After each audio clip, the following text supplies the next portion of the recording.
sun.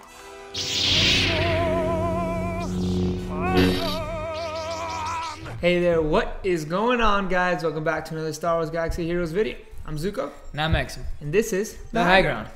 Alright guys, so today we're going to be doing our fourth installment of the series that we created called Do They Make Sense?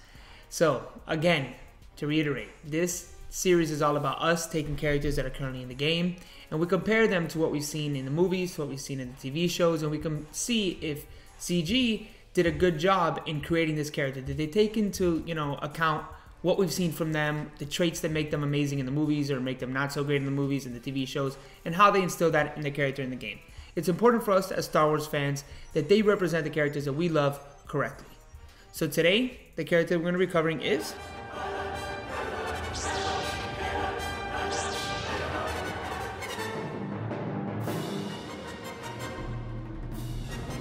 Darth Maul. And the reason we're doing Darth Maul is because we're going to Disney this weekend. So we wanted to make sure that we left you guys a video done. And so we had to just go back and pick the second place winner of the comment section from our last video, Mace Windu. Yeah. And it was Darth Maul. And he's pretty relevant right now, so we're like, okay, let's do that. And so today we'll be doing Darth Maul for you guys. Exactly. All right. Darth Maul, of course, beloved character in the Star Wars universe. And, most of the community loves him. I know he was my favorite Sith for the longest time. I really love Darth Maul. So this is an exciting video we're going to do for you guys today. So let's start off with our first category. Character appearance. So his character size, I think he's like the perfect height in the game. He stands perfectly next to everybody else. He wasn't like the biggest guy in the game, kind of like Vader's he's like overtowering everybody else. So he's perfect. We have character outfit, which this is from episode 1. So it's straight on. You know that there's a second version of Maul. So if they were going for that, then it would be off. And then there's facial appearance. So we're looking at the facial appearance of the model in-game, and it's very similar to the Clone Wars TV show Maul. We didn't feel like it captured the Maul from the movies. The character model for the game kind of has the appearance of the Clone Wars, like we said, and the only issue is that the Clone Wars Maul kind of takes place like 12 years after, where it's been 12 years of him starving and not eating correctly and being cut in half on another planet. So that's why he was so skinny. So there's like a difference between the Maul that you see in episode 1 and the Maul in the Clone Wars and if we were getting the Clone Wars Maul, then we'd have cybernetic legs. Yeah. So I don't know, a little bit of discrepancy there. It's just something we noticed. We're nitpicking, we get it, but it is something, a little small thing that we noticed, because it's something that I noticed a long time ago when I first started playing the game. When you look at his model, it looks a little off. When he's spinning, it looks just a little bit off. But so there you go. That's the character appearance. Next is another a pretty important one, which is power crossover. Is Darth Maul too strong in the game? Well, I don't think so. I think that Darth Maul is pretty well represented in this game in terms of his strength. We all know that he was, the meta for a long time with the Sith faction. And we'll get into that again in his kit later on. But I think that from what he shows us, he did kill Qui-Gon Jinn, which was regarded as one of, the best Jedi Masters on the Jedi. He wasn't on the Jedi Council, actually.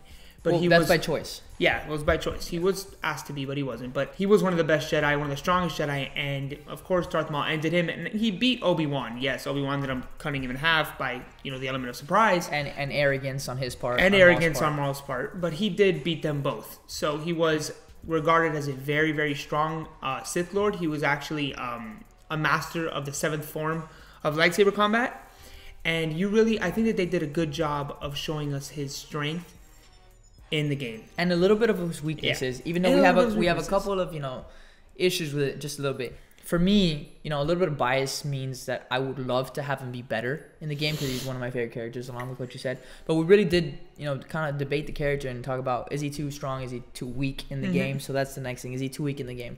There's one thing that for us stands out immediately for him, and that's his speed.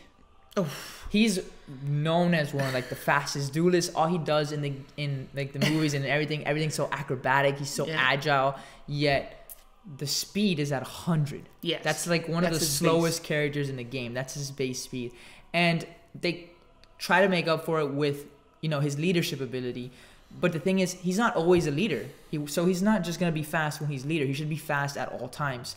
So if they ever wanted to touch on him, please raise his speed. And then there was another thing that we wanted to talk about, and that was his health. Yeah. So if they wanted to, in a way, kind of implement maybe like a revive capability with Maul, since you do know he dies, but then, you know, spoiler alert, he's not dead. So maybe they could incorporate something like that. But also, you know, the fact that he is cut in half and he's such a fragile character in this game, at first makes sense, but then when you take into consideration the character as a whole, the fact that that doesn't in fact kill him, and he's able to survive on his own for, you know, 12 years, maybe his health pool should be a little higher, or maybe his armor, something. They made Mace Windu a tank. Yeah, he shouldn't be so he shouldn't be that flimsy. Yeah, so. I agree. I think we're gonna get into the speed a little bit more in the kit makes sense in that section of this, because I really want to reiterate that point in ways that you guys might not understand why we talk about that and what you know about his speed. But we'll get into that later on. Do they show us more or less in the films? I think one of the biggest things that he shows us in the films is his acrobatics, his ability as a pure just force wielder in the sense of his abilities as a human. He was actually regarded as one of the best, like the most optimal beings that the Sith have ever had in terms of his body structure and all that stuff, his strength. So it'd be pretty cool for them to have implemented that kind of what we spoke about into his kit. You see Ezra do an incredible flipping attack. Why not implement that something into Darth Maul, who you see him do it constantly when he fights against Obi-Wan and Qui-Gon Jinn.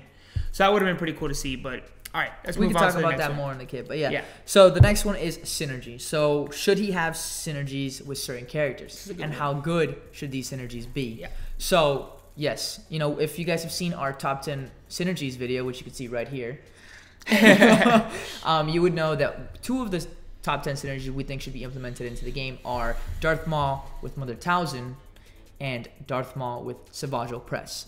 So Mother Talzin is Darth Maul's mom, and she plays a huge role in everything that he becomes from the moment he's found on the trash planet. So you know that she's very integral to his story. You know, his entire arc in the Clone Wars is pretty much, you know, because of her. And then again, Savage is the other half of that. Savage is the one that is sent by Mother Talzin to find his brother, which is Darth Maul. And, you know, they then take over, you know, they do the Shadow Collective, they take over the underworld. They beat Obi-Wan, they capture him, they kill the love of his life, Satine. You know, they do so much together. Like, they become such a force to the point that Sidious comes out of hiding to challenge them and to eventually, you know, kill Savage and take Maul, because he felt them as, you know, a disturbance in the Force. He felt, you know, them growing in power, and he was like, no, I got to stop this. Yep. So definitely we feel they should have a synergy very similar to either Chase or Wiggs, you know, on that level, you know, very strong. So either with Savage or with Maul, or, you know, all of them. Maybe he should have, I mean, we could talk about this later, a Night Brother synergy for sure. A Night Brother synergy or a Night Brother tag, which again we'll get into after. I think he made some great points. Why doesn't he have some type of synergy with all the Night Sisters? You know, they are the Night Brothers. It'd be pretty cool. And with Talzin being, you know, his mother and being the one who gave him the cybernetic legs and bringing him back and really just setting into motion what they became, him and Savage. She even created Savage and made him as big and powerful as he was. As much of a brute as he was, yeah. Yeah, so it would be cool to see her kind of have that relationship with them like she has with all the rest of the Night Sisters. So one thing that I wanted to mention was that if CG was going the route of introducing another Darth Maul, then that's okay if they want to leave this Darth Maul that's currently in the game alone, and kind of just, you know, create that cyborg Darth Maul and have him have the synergy with Savage and with Mother Talzin. You know, that's something that they could do, and I'd be totally okay with that. Yeah, that's very true. So I'm rooting for that. All right, next is, does the kit make sense? Let's start off with his character tags. We have he's a Sith, an attacker, and dark side. Absolutely makes sense. That's what he is. He's an attacker. He's, you know, a Sith apprentice, and he is, I think the Sith are still considered dark side, so I would say he's a dark side. All right, let's start off with his basic ability, Raging Storm. Deal physical damage to a target enemy. On a finishing blow, gain 100% turn meter and offense up for 2 turns. This attack deals double damage to Jedi. I love that. I love what the ability reads. I think it's fantastic. Obviously, he killed Qui-Gon Jinn. He almost killed Obi-Wan if he wasn't so arrogant. After it, so there's where the offense up comes from. He beat him. You know. So it's great that he has that double damage towards Jedi. And the fact that he gains offense up as well, it's a great ability for who Darth Maul was. I think they did a great job with that. It greatly represents it. Yeah, not a big fan of the name, Raging Storm. I kind of feel like that was just kind of like, they just, oh yeah, I guess he flurries around with the double blades. throw it into like some type of And again, name. let's bring up the point. We think that they could have done better with his animations. Oh, 100%. Right here, they could have done 100%. some acrobatic thing. For Yeah, his it would have been basic. really cool to see great, that. Yeah. Let's go with his first special, which is Whirling Blades. Deal physical damage to all enemies and inflict daze for 2 turns. This attack deals double damage to Jedi. Again, double damage to Jedi, automatically thumbs up from me. Then, Exum brought something up earlier to me when we were discussing his character that I didn't even think about until he brought it up, and it was really, really cool, is the fact that he can inflict daze on this move, but just the fact that he can inflict daze. Look at what he does when he kills Qui-Gon. When he hits Qui-Gon with his, what's it called? Lightsaber hilt. The hilt. He dazes him. He literally, he's in a flurry, he doesn't know what's going on, and that's when he's able to stab and kill him. So I think it's really cool, and I hope that was the reason that CG put that move in there. Giving you points here. Yeah, because it really makes a lot of sense why he would inflict daze. I think that's a fantastic ability that they threw in there, and they did a very good job with that. Whirling Blades, again, the name. It's okay, I guess, if if he's flying around, like the blades are whirling. I think that name would be more appropriate on someone like Grievous, because he does the whole. That's very true. So that's very true. All right, so for his leader, Dancing Shadows, Exum brought something up to me. He was known as kind of like the Shadow. He was, again, in my opinion, what makes Darth Maul so lethal was the fact that he was so quick, he was so fast, and all that stuff. So he is kind of like a shadow. You can't really see him. And also, the Sith had been in hiding, so they were like in the shadows. Nobody even knew that they were there. So. Exactly. So this reads, all Sith allies gain 20% evasion, gain 20% turn meter and stealth for 1 turn at the start of each encounter, and whenever they evade or are critically hit, can't be critically hit while stealth, and gain advantage for 2 turns whenever stealth expires. The stealth and turn meter from this ability ignores taunting allies. So this is fantastic. This is an incredible ability. Again, as I said earlier in the beginning of the video, he was the meta for a long time. And I think it's really cool what he's able to do. He does lead. What some people might be like a little bit confused about is why is he a leader when he was the apprentice? Well, if you watch the Clone Wars, obviously, you know that he does, he has Savage as his apprentice, and he becomes a leader of Mandalore, of all these different, the Shadow Collective. The Shadow Collective. So he is a really cool, and again, it's all about him being in the shadows. Nobody knows that he's really back yet. They're questioning, is Maul back? What's going on? So I think they did a really good job incorporating that into this kit. He keeps everybody around him stealth. He stealths himself. It's hard to hit him. It's a really cool ability. I think they did a really good job with I think it's cool, and I think it's because of this ability that they gave him such a low speed in the game.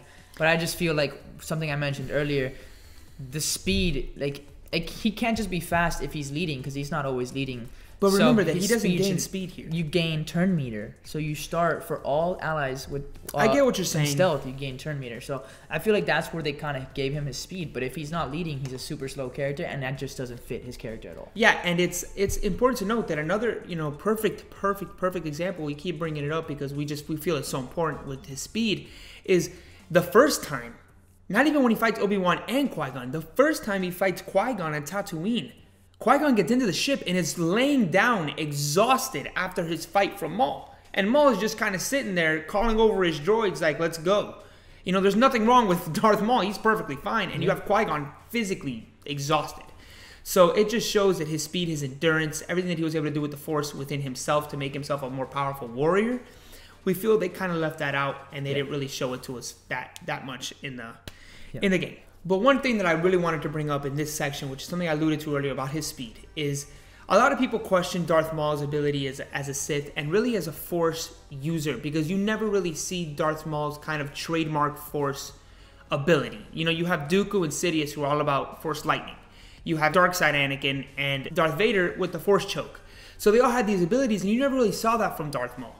But the difference is Darth Maul channeled it and actually used his Force in a different way than anybody else ever had as a Sith.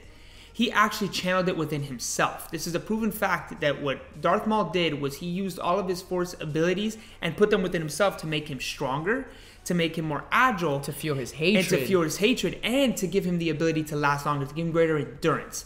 This was a big reason why he was able to beat Qui-Gon. If you notice, Qui-Gon was getting tired. Darth Maul seemingly wasn't. And he's the one flipping all over the place. And he's the one flipping all over the place. And he was fighting 2 of them at the same time. So this is something that people don't understand, is he put that within himself. It made him faster. It made him stronger. So there's no sense as to why Darth Maul should have 100 base speed. in my opinion, Darth Maul should probably be one of the fastest characters in the Absolutely. game. Just based on that fact alone. He puts it within himself. He uses the Force to make him, to enhance those abilities. So it should be shown in his character. So there's, that's probably along the lines of some of the worst tank speeds in the game. And he's not a tank. He is an attacker. He's an attacker. So I'm thinking and at least... And a flimsy one, too. So at least give him if you're going to keep him, so soft, give him a chance to get his attacks off. Exactly. For me, honestly, he should be 160 speed. I was about to say 160 should be his base Yeah. speed. I think that's where they messed up with him, and it was a really big mess up in my opinion because it misrepresents the character. It hinders his character and it represents him. It misrepresents his character. So, all right, let's get to his unique. His unique is Power of Hatred. Fantastic name. He was fueled by hate. Darth Maul gains 20% max health, gains max health equal to 10% of the damage he deals, and potency up for 0.3% of his max health. Whenever an enemy is defeated, Darth Maul gains bonuses for the rest of the encounter. First enemy, 25% critical chance. Second is 25% evasion. And third is 25% max health recovery. This is an awesome, awesome ability. It really shows how hatred powers him and gives him all these buffs throughout the encounter to make him stronger as the encounter goes on. I think that's really, really cool. And I love how they incorporated the fact that he is known for his hate. He is known for the rage that boils within him. And they put that into an ability and they gave him all these buffs because of that. And I think they did a really good job with this ability. Yeah, he was arguing with me earlier. I was like, oh, maybe he should have more health because of the whole, he revives, he doesn't actually die. And he was telling me how, he's able to recover health by, through his Power of Hatred, his unique. But the thing is, he recovers health, but he barely able to attack. So you see how important his speed could be. If you bump up his speed, this unique really does what it's meant to do. And that's give him survivability, help him gain more max health, help him recover health steal, all that stuff. So this is a really good unique, just if he just had a small little tweak to his speed, just that. Because the rest of his kit is actually a really well done kit. Yes. He's a pretty well represented character in this game. From model to kit to everything else. Only things are missing are some synergies and the speed. So I agree, and it's a good unique. And another great topic that I wanted to bring up, with the Power of Hatred and really just what makes Maul so incredible, and it's kind of like his backstory. When you look, let's think about how he was even chosen by Palpatine. Palpatine wanted Mother Talzin. No, Mother Talzin wanted Palpatine to train her in the ways of the Sith. Yes, he wanted him to train her in the ways of the Sith. And he was going to take her as an apprentice until he found a young boy in the part of the Night Brothers, which was Maul. He said that he saw a lot of potential in Maul. He decided to take Maul instead of Mother Talzin. Now, you're talking about, the Great Mother, a witch who had these fantastic abilities. And he chose instead to go after this young boy because he saw something in him. As a young child, you know what I'm saying? Probably not even knowing what the Force was. So it's really incredible to me how uniquely powerful he really was, that Palpatine chose him instead of someone who was already proven to be super, super powerful. Yeah, so Palpatine saw a lot in him. Exactly. So something that just to me is really interesting, and I think that it makes a lot of sense with him as a character. And something I want people to understand about his Power of Hatred and why he was so hate-filled, I don't think a lot of people know this. Yes. Because this is from a newer comic that has come out in recent years. And it's the Darth Maul comics. It takes place a little bit before the Phantom Menace. And the reason he's so filled with so much hate and he's like, we shall get our revenge on the Jedi, is because when Maul was being trained by Sidious took him to Malachor. And if you know what Malachor is, that's that planet in Rebels that a huge battle took place between the Sith and the Jedi, and a whole bunch of Sith and Jedi were frozen in stone. A lot of people died there. And so he takes Maul there, and he actually makes him inhale all the ashes of the dead Sith, and he ends up having visions and feels the pain of all of them being killed by the Jedis, and that filled him with so much rage and hatred, and that's where he gets all this Power of Hatred. That's why he's filled with so much rage and hate the entire series. Plus, the way he was trained by Sidious wasn't too nice. Yeah. And you can see that too when he with Savage. Yes. Even though you can see he cared for Savage when Sidious ultimately kills Savage, he always kind of, was rough and harsh on Savage. He talked down to him a little bit because that's probably what he got from Sidious. Yeah, and one thing, what's great to point out about what Exum said is that if you remember that exact line from episode 1, when he's talking to Palpatine and he goes, "At last we will reveal ourselves to the Jedi. At last we will have revenge. So that really talks about the fact that that hatred he has from breathing in those ashes and feeling the pain of all of them dying at the hands of the Jedi, you can just sense his pure hatred for the Jedi. And then any missing trademarks, we said maybe you could argue the synergies, but he has his scimitar, the ship, and we think the scimitar is a really well done ship. Yes. The whole thing that it goes stealth, makes Again, all the stealth. allies stealth, all like that. So, again, he's a really well made character in this game. We're excited for maybe a future other Darth Maul, or maybe a small little tweak to him in the future. Yeah. We really look forward to that. Okay, so now let's get to what you guys have been waiting for, the question for today's video. Oh, yes. But before that, does Can we Darth get a Maul verdict? make sense? Can we get a verdict, Yes. please? Does Darth Maul make sense? Darth Maul makes sense to an extent. Yes. I'll give it this. I'll give him 95% makes sense. Yes. Because his kit reads, the abilities, they make a lot of sense, and I love the way they thought of it. Again, one, if they really thought about it and The they days, actually put that the yeah. days in there, if that's what they put, if that's why they put it in there, fantastic job, CG. Smart people. Very good job. But the speed kills, should have been higher. It doesn't make any sense for it to be so low. Yes. But other than that, he makes sense. All right, cool. So the question for today's video. Do you want me to say it, or do you want to say it? Go ahead. You can All take right, it over. All right, cool. So for today's video, if you had to pick one synergy implemented for Darth Maul, would you do it with Mother Talzin or with Savage Press? Answer in the comment section below. That's again to win the giveaway. The t-shirt giveaway we're doing. Thank you guys for 500 subscribers. Again, don't forget to follow us on Twitter at TheHighGroundYT. Ignore what happened in the last video. There is a D at the end of the ground. At TheHighGroundYT, as in YouTube. So again, follow us on Twitter. We'll see you guys on the next one. Thank you guys for watching. Peace out. It's over, Anakin! I have the high ground! You underestimate my power! Don't try it! High ground! You were supposed to destroy the Sith, not join them! High ground! I loved you! High ground! High ground. It's not the high ground way. I mean the Jedi way. You know what I'm saying. I'm saying I've beaten you and I'm on the high ground, so. High ground.